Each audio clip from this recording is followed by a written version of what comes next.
Bonjour tout le monde, ravi de vous retrouver.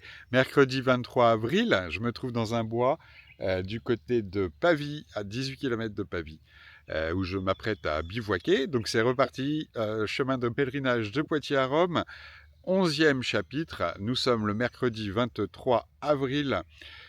Comme à chaque début de chapitre, je vais prendre le temps de présenter rapidement de quoi il s'agit pour ceux qui découvriraient la chaîne avec cette vidéo. Alors, je m'appelle Vianney, j'ai 54 ans, j'habite Poitiers. Il y a 2 ans précisément, je suis allé à Rome.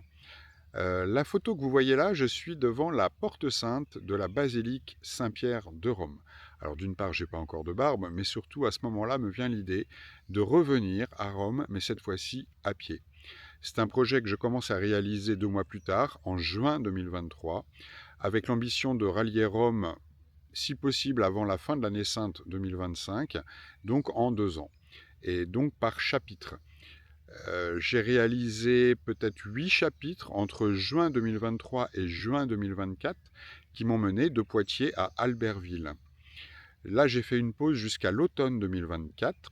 Il était trop tard pour franchir les Alpes, si bien que je suis reparti d'Aoste. Aoste-Ivrea, puis Ivrea-Pavie, et me voilà reparti depuis Pavie. Au mois de juin, je ferai les Alpes, donc Albertville, Aoste. Voilà un bon résumé de ce qui s'est passé. Si vous voulez récupérer tout ça, eh bien, vous pouvez regarder les vidéos passées, puisque je réalise une vidéo par jour, que je partage si possible le soir même, quand le réseau le permet. C'est pas sûr que ce soir ça passe d'ailleurs. Voilà, donc en tout cas, on est reparti. J'ai fait un bon voyage et ça démarre très bien ce chapitre 11. Je suis bien content. Allez, je vous raconte, je vous montre.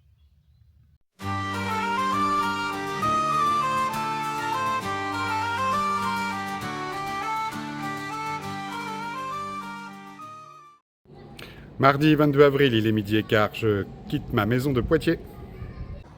Mercredi 23 avril, il est 11h. Après près de 24 heures de voyage, de car, de métro et de train, je suis devant la gare de Pavie où je m'étais arrêté fin mars. Et donc c'est parti pour ce chapitre 11. On va commencer par aller voir la cathédrale de Pavie parce qu'elle était fermée entre midi et 2 lors de mon dernier passage. En avant.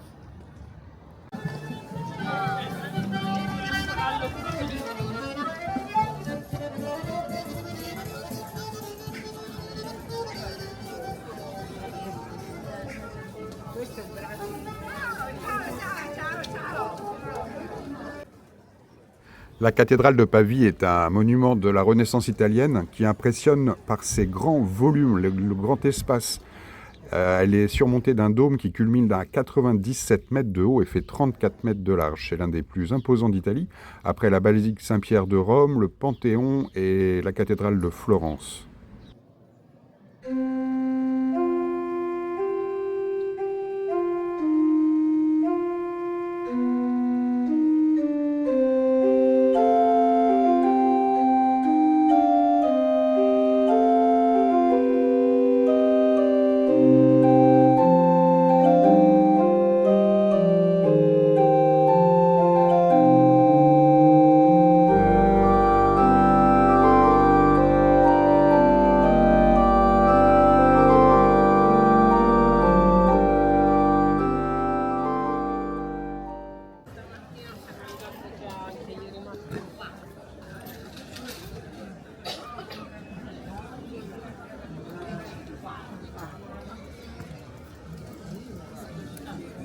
Ciao Gioia, saluto. Sì.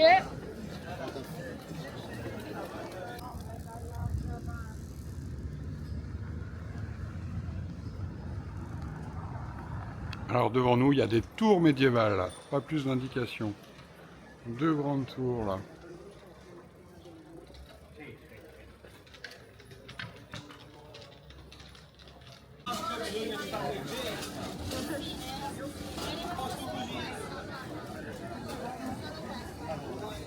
Perché? Uno fanno il cazzo. No, ma infatti,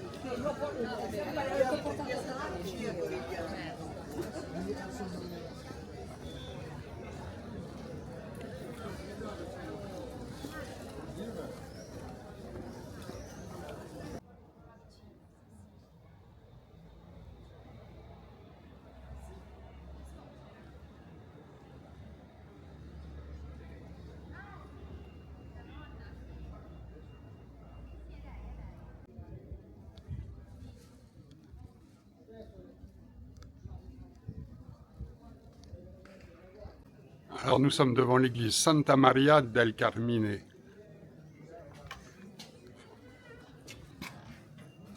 Merci.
Alors en sortie de Pavie, je viens de me restaurer dans un petit lieu vraiment sympa, avec un menu du jour,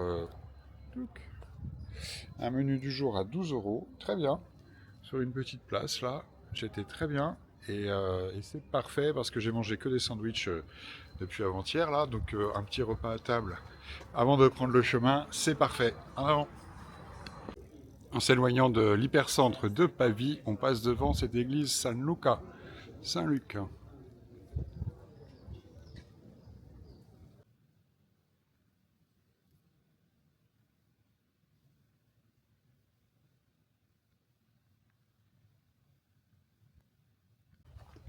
Alors j'avais déjà remarqué ça précédemment, mais souvent ils mettent des pâtes en entrée.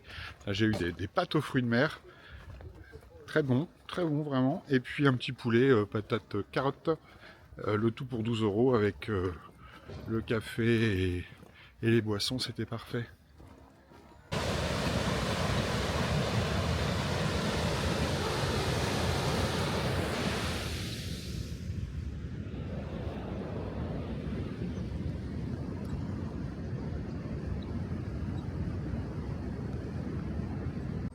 Toujours en sortie de Pavie, une belle église en briques, ancienne, ça se voit, je ne sais pas son nom.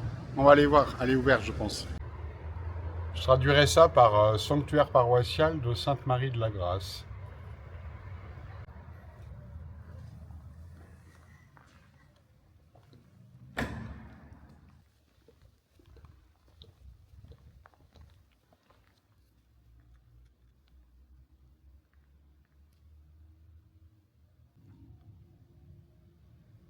Ici une chapelle latérale qui semble tout entière consacrée à Sainte-Marie de la Grâce.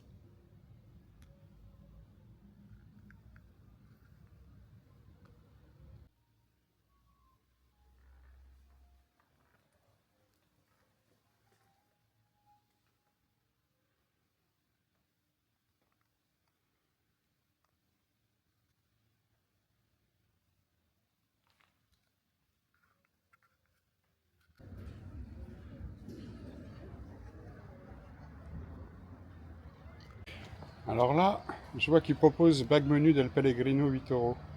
On dirait que c'est un sac à emporter. Je vais aller voir. Bon ben oui, la dame elle m'a fait un sac pique-nique quoi, avec un énorme sandwich avec de la charcuterie, du fromage, ça m'a l'air bien bon. Une poire et puis un iced tea quoi, une boisson. Et voilà, donc sinon c'est un bar de mamie. En France, je connaissais les bars de papy, mais là, c'est le rendez-vous des mamies du quartier. Voilà. Et alors là, j'arrive à nouveau devant une petite chapelle ou église ancienne, ça se voit en briques, je vous montre.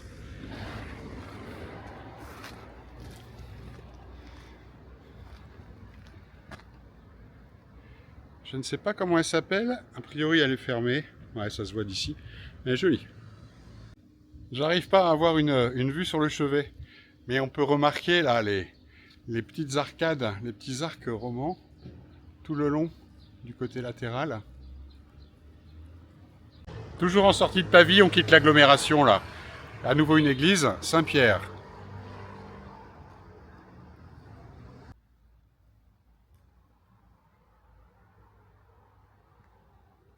Il y a une petite courette sur le côté de l'église.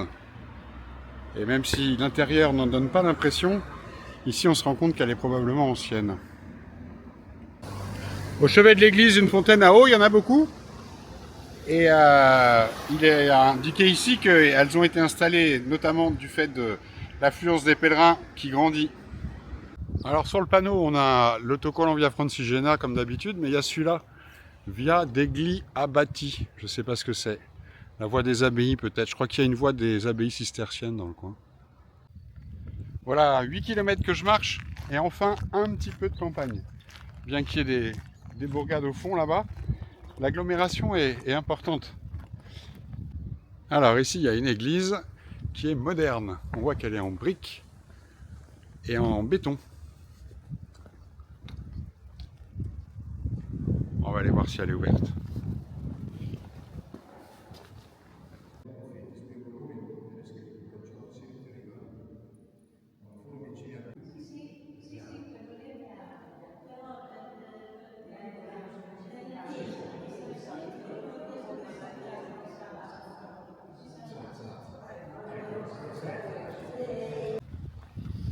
Alors j'ai eu beaucoup de chance, je suis arrivé à cette église, je ne connais pas son nom, ni même celui du village, petit village.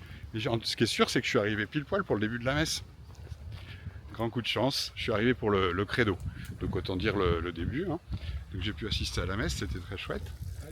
Ça a levé. Voilà, je suis bien content, c'est une grâce, c'est une surprise. D'ailleurs, les lectures du jour, c'était l'acte des apôtres Pierre et Jean qui guérissent un paralytique. Lui-même devait être bien surpris. Et le chemin d'Emmaüs pour l'évangile, pareil, plein de surprises. Le Seigneur sait nous surprendre. Je continue le chemin, j'aurais pas beaucoup avancé aujourd'hui et l'heure tourne. Sinon, eh bien, le pape François est décédé avant-hier, on a appris ça lundi, nous sommes mercredi. Alors il y a quelques personnes qui m'ont demandé si du fait que j'étais en Italie, j'allais aller à ses obsèques, qui sont donc samedi, et c'est pas du tout dans mes intentions. Je vais poursuivre le chemin tel que prévu. La semaine est bien chargée en Italie, puisque vendredi c'est la fête nationale, samedi les obsèques du pape François, dimanche était prévue la canonisation de Carlos Acutis.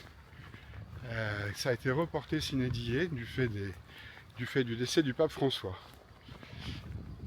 Voilà.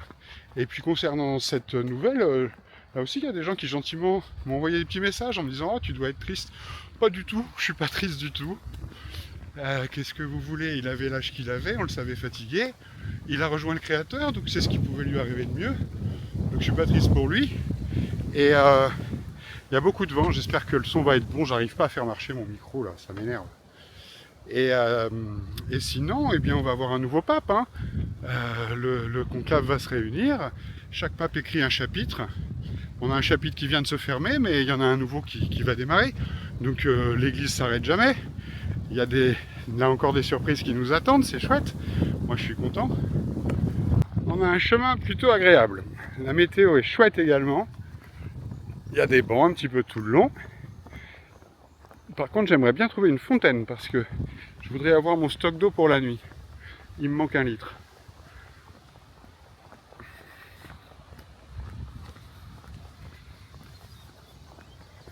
Bon, c'est du goudron, hein. Mais enfin, on n'est pas environné de voitures, c'est déjà ça.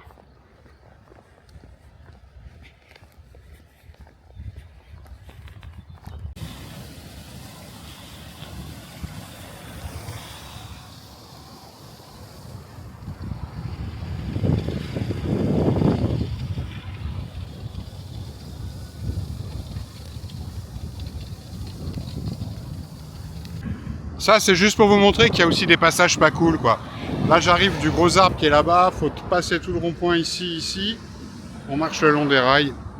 Après, il faut que je parte là-bas. Et là-bas, je vais m'engager dans la voie en sens interdit là-bas. Ouais, c'est pas toujours bucolique, hein. Mais bon, c'est à peu près sécure quand même. Toujours le long de cette route, là, j'arrive au village de Linarolo, qui est là-bas au fond. Et au niveau des paysages et de l'agriculture, eh bien, il y a encore des rizières, hein. Là, il y a un canal devant nous. Ça, c'est une rizière. Mais on voit que c'est en train de changer. C'est vraiment la fin. Ici, il y a un petit bois. Et puis, au fond, là-bas, on aperçoit un troupeau de moutons. C'est la fin des rizières. Allez, en avant, à nous, Linarolo. Petit point de situation, je pensais aller arriver à Linarolo, a priori j'arrive à San Leonardo. Alors, ce n'est pas sur mon chemin, mais ici il y a un panneau qui indique une église Saint-Damien, l'église des Chevaliers de Malte. Donc, obligé, je vais aller voir. J'espère que c'est pas trop loin et que ça ne me fait pas faire un trop grand détour. Dal 1871, la Frazione di Motta San Damiano. Allez, on va voir. Ouais, ben en fait non, je vais pas voir hein, parce que c'est à l'opposé de ma direction et c'est à 3 km. Il est 17h45 donc je risque de faire 6 bornes aller-retour pour trouver porte close. Donc je prends pas le risque quoi. Déjà aujourd'hui j'ai démarré l'étape à 11h. Je me suis arrêté à assister à la messe. J'ai visité je sais pas combien d'églises, j'avance pas.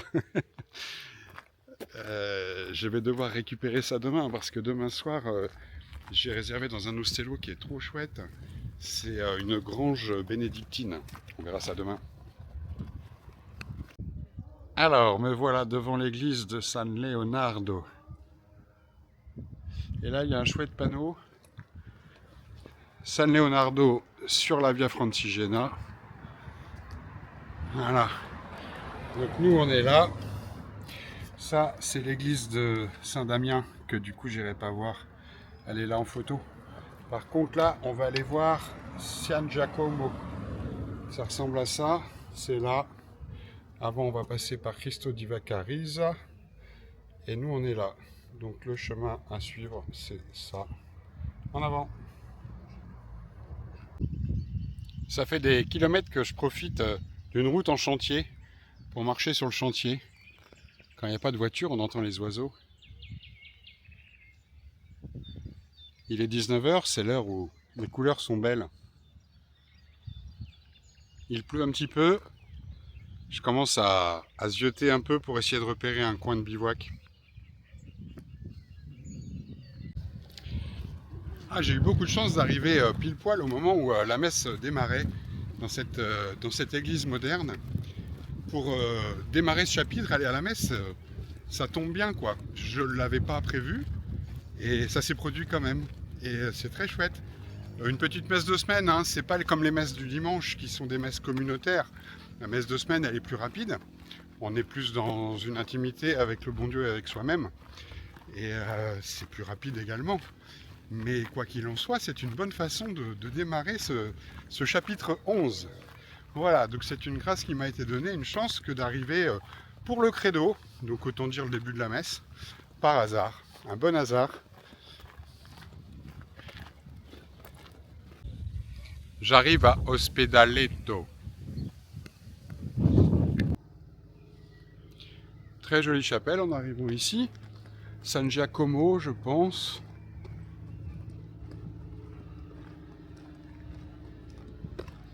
Et puis là, il y a une petite aire avec une table. Donc je pense que je vais m'installer le temps d'aviser.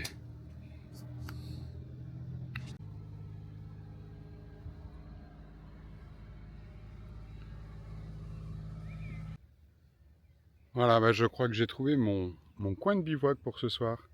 C'est plutôt sympa, je vous montre.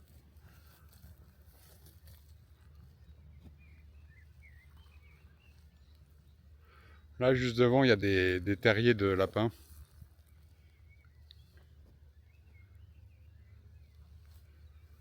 Bon, par contre, la route est là et l'entrée du terrain est là. Si bien que moi, je suis derrière l'arbre, vous voyez. Genre, Genre l'arbre il va me cacher quoi, il va cacher la tente. Non, je crois surtout que je vais monter ma tente. Je vais monter ma tente quand la nuit sera tombée et il faut que je parte tôt demain matin quoi qu'il en soit parce que j'ai une grosse étape. L'étape du jour était longue et je ne l'ai pas faite en totalité. Je suis arrivé à Pavie en milieu de matinée, j'ai pris le temps de visiter Pavie, j'ai pris le temps d'aller à la messe.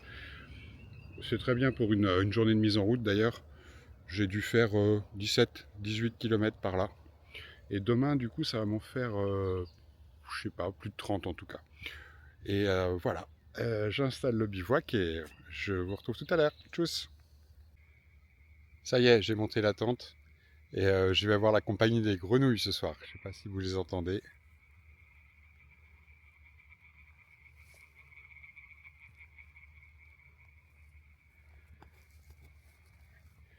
La tente est là, je vais passer une bonne nuit. Je vous dis à demain si vous le voulez bien. Ciao.